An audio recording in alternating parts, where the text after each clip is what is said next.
अल्लाह के रसूल मुझे ऐसी नेकी बताइए जिसको करके मैं जन्नत में दाखिल हो जाऊं। तो आप अलैहिस्सलातु वस्सलाम ने इरशाद फरमाया, अल्हम्दुलिल्लाहि वहदह वस्सलातु वस्सलामु अला मन ला नबिय्य बअदा अम्मा बाद।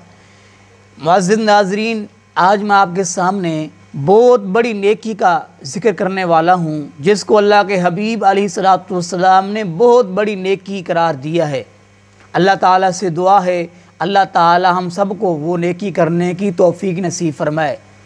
सैयदना अबू ज़र रज़ी अल्लाह ताला अन्हु बयान करते हैं, कहते हैं कि मैंने रसूलुल्लाह सल्लल्लाहु अलैहि वसल्लम से पूछा, अर्ज़ किया, सवाल किया, अल्लाह के रसूल मुझे ऐसी नेकी बताइए जिसको करके मैं जन्नत में दाखिल हो जाऊं।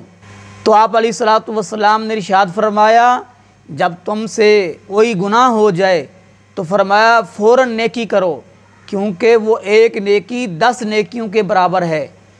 और फरमाते हैं कि मैंने कहा, अल्लाह के रसूल अलैहिस्सलातु वस्सलाम, क्या ला इलाहा इल्लल्लाह पढ़ना भी नेकी है? आप अलैहिस्सलातु वस्सलाम ने फरमाया ये तो बहुत बड़ी नेकी है। आपने फरमाया ला इलाहा इल्लल्लाह पढ़ना बहुत बड़ी नेकी है।